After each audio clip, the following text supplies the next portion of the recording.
What's up, everybody? My name is Kier, and you are watching the important things that really matter. So today we're going to continue on in the series, Black Men, Start Your Business Now. Black Men, Start Your Business Now, Part 4. In this particular section, we're going to be talking about, of course, Black Men, Start Your Business Now, Part 4. But we're going to talk about mistakes. Mistakes are part of the process. You cannot get so discouraged because you make a mistake in doing your business or running your business that you completely give up. You don't do that. You learn from your mistakes, you make the corrections and keep going. And so a lot of businesses that are in place right now, a lot of businesses that have been around for a while, are those businesses that have throughout the years, they made mistakes, they made corrections to the mistakes. They made mistakes, they made corrections to mistakes. They made mistakes, they made corrections to mistakes. So you have to do that. And this happens over a period of years. Matter of fact, there's some businesses that may even literally fail. And a person could say, I'm never going to do that again. That's the wrong attitude to have, because all the information that you learn for your business to possibly fail, you still got that information. You still got the information. So that lets you know that if you start up a new business, you know what not to do. Follow what I'm saying? It's okay to make a mistake when you have a business. It's okay to make mistakes. The thing that you have to do is make the corrections to the mistakes. Let me give you a couple examples. I'm going to talk about two ladies and one guy. One lady has I'm going to talk about this mistake that this lady made. She made a big mistake, but she can still make the correction. So basically, I'm not going to tell her what to do, but she can still make the correction. So we're going to talk about two ladies and one guy. One person, this lady has a food truck. She has an absolutely beautiful food truck. Once again, this woman has an absolutely beautiful food truck. All right. Based upon a food truck, you'd be like, oh, I know this food is great. You'd be like, I know this food is great. I know this food is wonderful. Excellent. Must be an excellent food that this woman is serving. Well, let me tell you what ended up happening. So her food truck is so beautiful that it draws people to it. But the wild thing about it is you go up to her food truck and her food is just mediocre food. Mediocre food. Food that's just okay.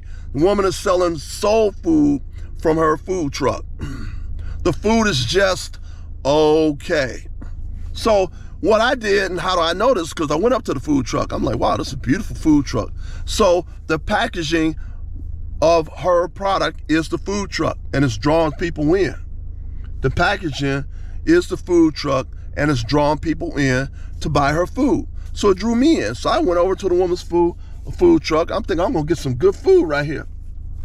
I said, let me try some of your macaroni and cheese. So she wanted to try some of her macaroni and cheese and other food. Tried the macaroni and cheese, and I was like, okay. Macaroni and cheese was just very, very so-so, not really good. I wasn't going to tell her that. I really wasn't going to tell her that her macaroni and cheese was terrible. But also, too, other food that she had was just okay. Now, in any city, you probably got all types of soul food places, and she had a soul food truck. In any major city and anywhere in the United States, you probably have all types of soul food places all over the place. And so we're in a city right now that has soul food places all over the place. So to be successful in the soul food industry, your food has got to be better than everybody else's food, or at least just as good, to keep people coming back to keep buying from you, okay? Her food is not all that hot. Not really good at all. She's got this beautiful food truck, got this absolutely beautiful food truck, but her food is just okay. Now, she made a mistake. Now, she can recover. She can recover if she makes her food better. And I'm not going to go about telling her how to make her food better. I'm not going to go about telling her how to make her food better, but she can pivot and make her food a whole lot better.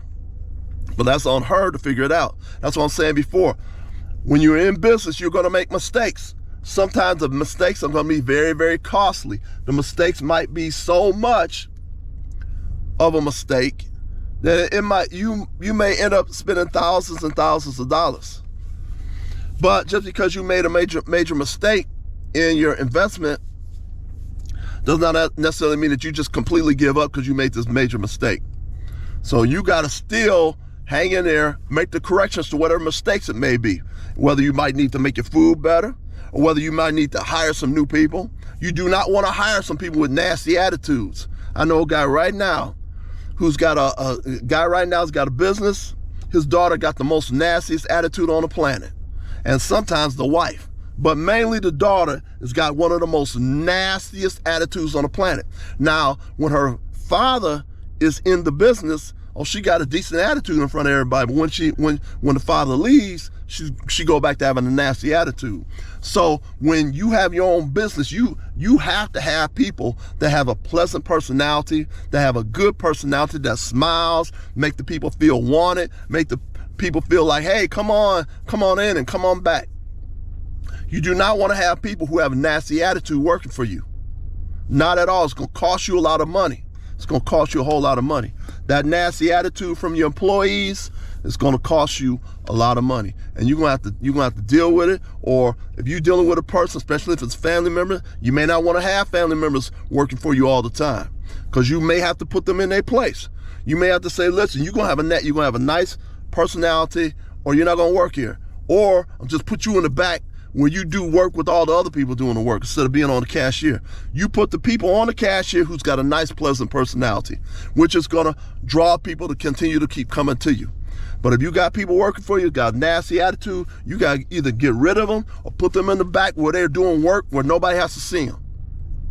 Okay, now this is how you resolve your problems. You figure out where you got the problem at, and you get rid of the problem, or you move the problem around somewhere else where it's not going to affect your business. You follow what I'm saying?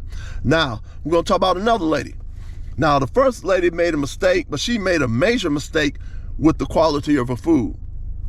And then I stood back and watched her business, and she got very few people coming up buying her food. There's people that will come to try to support her. She has very few people coming up to buy her food because her food ain't all that good. All right, let's go to the next person. Here's another lady who's got a business. She has a baked good business. The baked good business, she's got it nailed. She's been in business for a number of years. I think the woman been in business at least 8 to 10 years. And this location that she has is a new location. Her product is excellent. You have to have an excellent product or an excellent service. You have to have an excellent product or an excellent service. That's number one. All right. This woman got it nailed. She has an excellent product. She sells baked goods. Her cakes are very tasty. Her cakes are very moist. So she's selling a high quality product. Her cheesecakes are excellent. They're moist. She has numerous cheesecakes, numerous cakes, cookies. Excellent. Her product is absolutely excellent.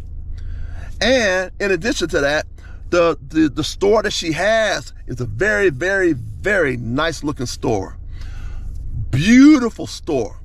If you look on the outside of her store, you'll be like, wow, this is nice. I'd like to go walk in here just to see how the place is, because she did a really, really nice job on the outside of the store. When you walk in her store, she's got jazz music playing. She's got some jazz artists, black jazz artists around, picturing them around the store, jazz music playing. Just the whole atmosphere is a beautiful atmosphere to go along with the product that she's selling, which is baked goods.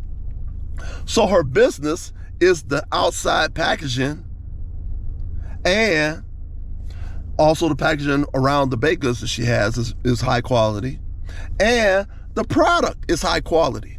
Now, what is the result of that?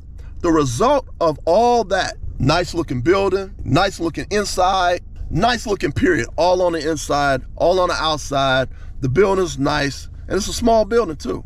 When you go in, you feel comfortable. You want to sit down, relax, chill, get yourself a cup of coffee, get yourself 1 or 2 pieces of cake, get you some cheesecake. Sit down, chill, relax. You got Wi-Fi there. The business is going. Let me tell you what the result of all that is. The result of all that is this. People are in this woman's business 7 days a week. 7 days a week. People are in her business. Every time I go into her business, she got people coming in there. And they're making big orders too. They don't just come in there for maybe one piece of cake. They'll order a whole big cake, and she makes a nice hunk of money off of selling a whole entire cake. Follow what I'm saying? I want you to listen to how the second woman is running her business, and as opposed to how the first woman was running her business. You follow what I'm saying? The second woman, she had her product down real well. Her product was the cakes, the cookies, the cheesecakes. Excellent. The packaging is the building. The outside and the inside of the building is excellent. Beautiful, wonderful place. Jazz music, nice feel, chilled out feel, Wi-Fi, excellent, excellent, excellent, excellent, excellent. First woman, she had a beautiful food truck, but the food was, okay. She can still redeem herself if she make improvements on her food. Now, let's talk about the third person. There's another person. This is a guy. He's got a food truck. Beautiful food truck. Beautiful food truck. People are standing in line to get their food. Now, the first lady I was talking to you about, the first person that I was talking to you about who has a beautiful food truck selling soul food. Well, you get soul food anywhere. And to make yourself stand apart from the other people that are selling soul food, your soul food has got to be really, really good. You follow what I'm saying? The other guy, this person down here with his soul food truck, no, he don't have a soul food truck. The other guy down here has got a beautiful, gorgeous looking truck. So the packaging of his food is his beautiful food truck. Now, what type of food is this person selling to where he has a monopoly on the type of food? Number one, this guy here is selling Nigerian food. Did you hear what I said? This guy is selling Nigeria food. You can't get Nigerian food just any place. You gotta go there. You gotta go to this food truck, which is a beautiful food truck. You gotta stand in line, and people are standing in line. So you know the food is good because people are standing in line. People are standing in line to get his food. Beautiful food truck, excellent, wonderful, good tasting food. People standing in line. I know the food is good even before I go there because people standing in line. They ain't just like one or two people there, and every now and then you see a person come up here every blue moon like with the other person. All right? People coming to that truck all the time, standing in line. I mean, just standing in line trying to get their food. And when you see that, you know the person got some good food because these folks are sitting there standing in line. As opposed to the other person who's barely getting hardly customers coming up because some people already been there and tasted the food, and the food wasn't all that great. But they go to this truck. So the first person I was telling you about, a female, she was selling soul food. Well, you can get soul food anywhere. All right. This guy down here has also got a food truck, but it's a beautiful, beautiful food truck also too. But he's selling unique food, Nigerian food. Where you gonna get Nigerian food from? You don't have Nigerian food everywhere like you got soul food just anywhere. And so basically in a nutshell, people standing in line because they want to taste Nigerian food, especially if it's really, really good. People are going to keep coming back. People are going to keep coming back. People are going to keep coming back. Just like the lady with the baked goods place. The lady with the baked goods place, she had people coming in and out of that place 7 days a week. 7 days a week. All right. Look at the other videos towards the end. I got some video links for a video series for why African Americans and blacks need to start their own businesses. Click on those links. Watch all the videos, which will give you step-by-step instructions on what to do with your business, how to get your business going, and look at the video links on this particular video series, which I'm going through, because this also, too, will show you how to get your business going and to be successful, things that you need to watch out for, okay? So, please like, please share, please subscribe, please hit your notification bell, and peace.